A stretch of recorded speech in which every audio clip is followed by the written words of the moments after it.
Let's go guys, kita reaction Toy Story guys ya. Dah keluar dia punya trailer guys ya. Toy Story yang kelima guys. Trailer. Aku minat guys Toy Story ni sebenarnya kan.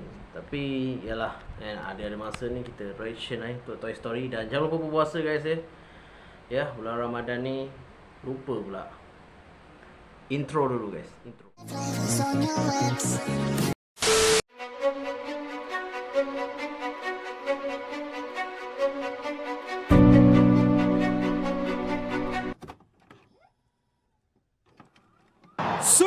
Okay, dah intro kan. Apapun, jomlah kita teruskan reaction ya.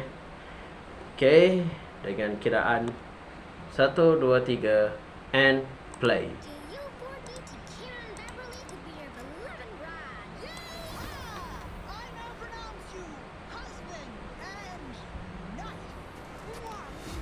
Okay, ini siapa ni?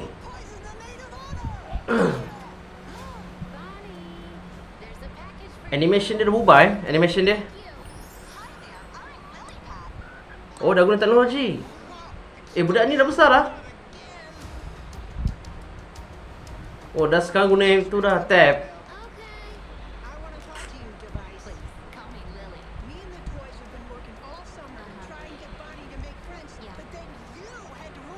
Oh, diorang dah guna tab.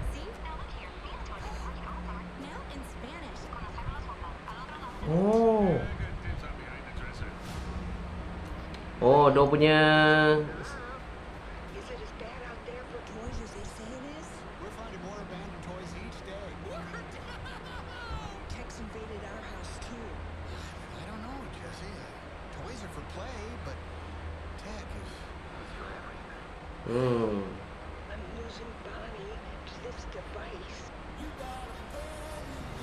God, fan lagu lama.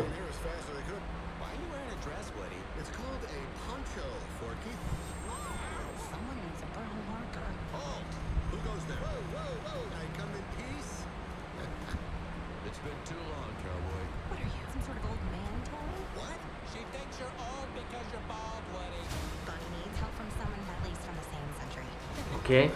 So long, toys. We're gonna need backup.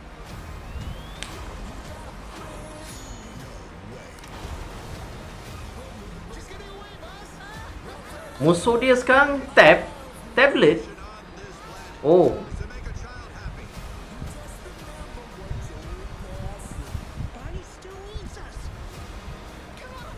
Animation ni pun cantik lah weh.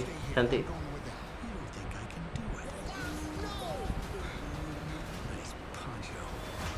It's good to see them fighting again. Okay. Rival. Okay guys ya. Kalau korang tengok Toy Story 5 ni, diorang dah macam ikut zaman sekarang.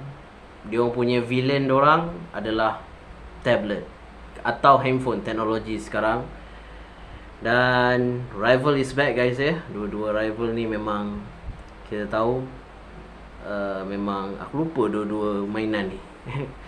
Tapi yang Cowboy dengan Space ni kan. Dan aku rasa menarik jugalah untuk melihat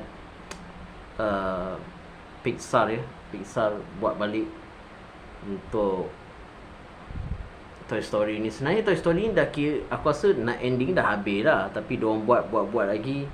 Tak tahu sebab apa kan. Tapi ya, story is continue. Jadi kalau korang rasa Toy Story best, komen dalam video ni. Dan kalau ada video untuk reaction, ya insyaAllah aku akan reaction. Okay, jangan lupa guys ya, vlog kita Ramadan sekarang Day 3 akan terus berjalan. Okay, itu saja. Assalamualaikum.